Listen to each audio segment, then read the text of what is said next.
The Indianapolis Colts are 4-4 on the NFL season, coming off a rough loss to the Houston Texans.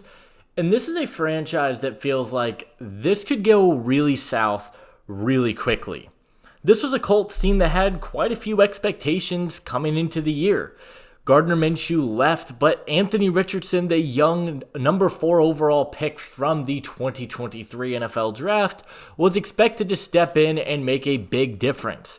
This is a Colts team that was one win away from the division and the wild card. They retained most of their key pieces, and now with an electric quarterback like Richardson, there were some people that really thought the Colts could make some noise and be a playoff team, myself included. If you guys don't know, I'm a big Colts fan, so this is a bit of a tough video for me to get up here and make. And I know a lot of people think I'm just going to get on here and defend Anthony Richardson, but I'm not. This is a really interesting situation that I feel like is only going to get worse before it gets better. And I think Shane Steichen's comments today really make this a very tough thing to evaluate. When asked earlier today in a press conference if Anthony Richardson would be starting on Sunday night against the Minnesota Vikings, Shane Steichen was non-committal, to say the least, saying that they're evaluating everything. And what I will say, while this isn't going to be me praising Anthony Richardson, I'm going to be talking about why that would be the biggest disaster for this Colts franchise to make and why many jobs are on the line if they make this decision, because this is a big decision to make if you are the Indianapolis Colts. I'm not going to waste any time. Let's go ahead and talk about it. So Anthony Richardson is having a very up and down season after missing most of his rookie year due to a shoulder injury. Week 1 against Houston looked incredibly promising as he finished with a 76.2 offensive PFF grade, and he did complete 47.4% of his passes, but he had 2 massive touchdowns in this game, and he showed the ability to make things happen on the ground. In week 2 against Green Bay, it was the complete opposite, where Anthony Richardson threw for 1 touchdown, 3 interceptions, and they got absolutely embarrassed on the road. But he looked pretty solid up until week 4, where he had his best start. He started 3 for 4, completing 75% of his passes for 71 yards, before ultimately going down and sitting for weeks 5 and 6, where he came back against Miami. And the last 2 weeks have been incredibly inconsistent for Anthony Richardson, and his total numbers on the year really show that. He has completed 59 of 133 pass attempts for 958 yards, 4 touchdowns, and 7 interceptions. He's been incredibly inconsistent and incredibly inaccurate with the football. There's a ton of plays that are he's overthrowing his receivers, underthrowing, and Richardson is a quarterback that, coming out of Florida, we all viewed him as this project type of quarterback. I don't think anybody in their right mind thought Anthony Richardson was going to join the Indianapolis Colts, and this was going to be a smooth sailing road where he was just going to come in and be a top 10 quarterback right away. That was never the intention, and Colts owner Jim Irsay stated on draft night, it's going to be a long process with Anthony, but we've got to stick by him, and that's the decision for the coach to make when it comes to that time. But I don't think Colts fans or NFL fans expected this from him. Richardson's big issue coming out of Florida was his inaccuracy, and he is completing less than 50% of his passes on the season, and throughout his career, he's very slightly above 50% with a 50.2% completion percentage. The big issue this year has to be the touchdown-interception ratio. He has 4 touchdowns to 7 picks, while in the 4 games he played last year, he had 3 touchdowns to 1 interception. There are a lot of things that we could hyperanalyze with Anthony Richardson's game, but the accuracy is a big issue, and I do think it starts with 2 main components. For one, his footwork is incredibly inconsistent. He doesn't really know how to plant his feet, and he seems to always be trying to make plays happen on the run. And it shows. There are a lot of times where he'll have an open receiver, but because he doesn't have the proper footwork or he's throwing off his back foot, he sails a receiver and he puts too much smoke underneath the football, and it turns into a missed play. I don't think all of the missed passes are on Anthony Richardson this year, because there have been 7 drops for the Colts receivers, including 2 against Houston, which I think that's pretty generous.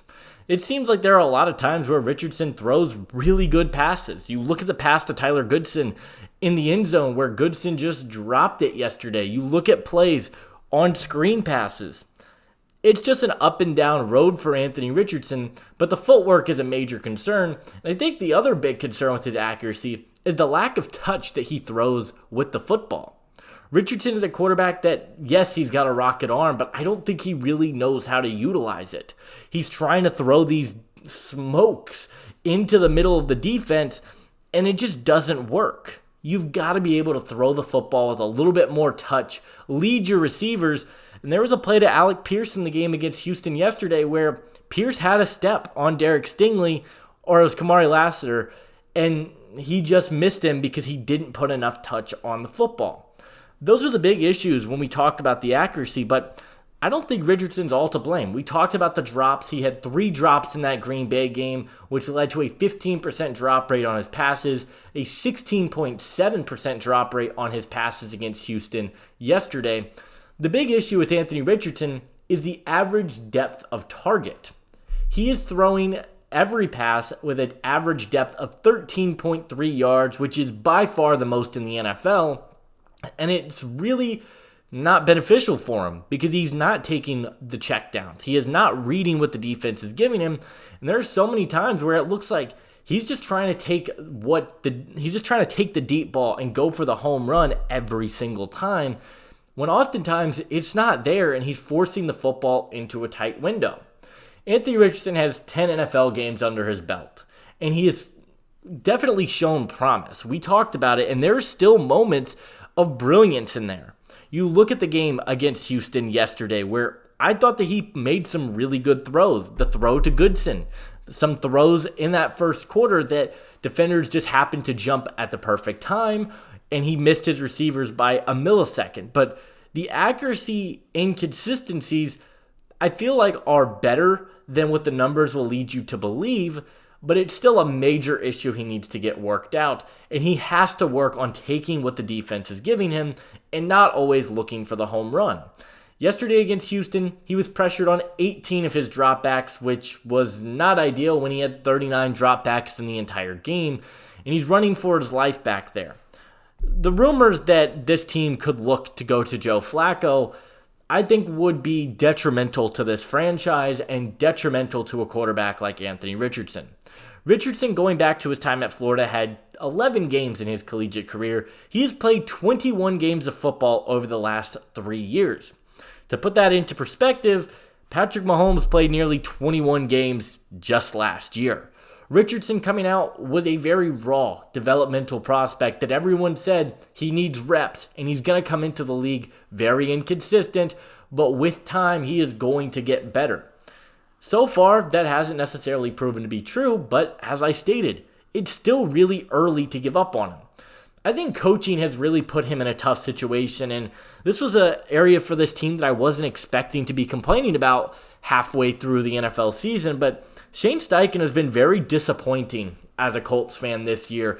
The lack of the run game and utilizing his skills as a runner have been really telling. Last week against Miami, they really didn't tap into his 14 carries until the second half of that game. Jonathan Taylor, when he's been on the field, hasn't been getting carries the way that he should, and you're putting way too much stress on the 22-year-old quarterback. But I think some of the play calling situations in tight situations, when you look at 1st and goal and they're passing the football from the 2-yard line 3 times in a row against Tennessee, you look at the game yesterday where it's 3rd down and he's running a pass play out of shotgun with 40 seconds left in the half where Richardson throws the interception. Those are just play calls that Steichen wasn't making last year, and I don't necessarily think it's helping Anthony Richardson be a better quarterback. Now, all of this is just the overview of Anthony Richardson's inconsistencies. There's accuracy inconsistencies, and I think there's going to be some talks on if he's soft. We obviously heard I was tired, and he went out and tapped himself out of the game. It's a really bad look. I don't even want to get into it. It disappointed me a ton as a Colts fan. But nonetheless, the teammates have rallied around him and supported him. So take that as you will. Joe Flacco coming in for the Colts, I think, would be a complete disaster. Not because Flacco makes the team worse. He does make this team better, but let's just take a quick look at the next 4 games. The Colts go to Minnesota next week on Sunday Night Football. Then they're at home for Buffalo, go to New York to take on the Jets, and then they're at home for Detroit. Those are 3 games that, whether it's Richardson or Flacco, I don't have a lot of confidence that the Colts are going to win those games, and those are great reps for a young quarterback. Playing Flacco immediately means you've given up on Anthony Richardson. And I know that's going to sound harsh, but you don't start a quarterback week 1, bench him halfway through the season with the intention of putting him back in later on. Everyone thought that with Bryce Young in Carolina. They were like, well, they benched him, that's it. It's the same sort of situation here with Anthony Richardson. When the Colts do inevitably bench him, that's it. You're basically saying you give up and that this is a lost cause. And I don't really think there's any way to come back from that. On the opposite end, what good does Flacco actually get you? This is a Colts team that has had one of the worst run defenses in all of football. Their pass rush has been inconsistent, and they have a severely under-talented secondary. Let's say Flacco does get you into the wild card. Now you have a worse draft pick, and you're probably not going to win a wild card game. So what does that actually do for the team? I don't really think it's doing much. And Anthony Richardson, while yes, the numbers look bad, he has shown signs of improvement. The accuracy looks better at times. The footwork looks better at times. And all of that ideally will get better with reps. I think if this team benches Anthony Richardson, that is it for GM Chris Ballard. And I think there's a real chance that Coach Shane Steichen could get fired as well because they brought him in thinking he could really turn Anthony Richardson into something special. It was a failed experiment that he gave up on halfway through the year. And I genuinely think benching Anthony Richardson would be a massive disaster for the Indianapolis Colts. There's still good in him. There still is good in there. He's got to keep playing. You got to stick with your guy. Yes, the numbers look bad, but I truly believe that he can turn this around in the second half of the year. If the Bills would have benched Josh Allen early on in his career, they would have looked like fools. I'm not saying Anthony Richardson is the next Josh Allen. I'm just saying it's too early to give up on him.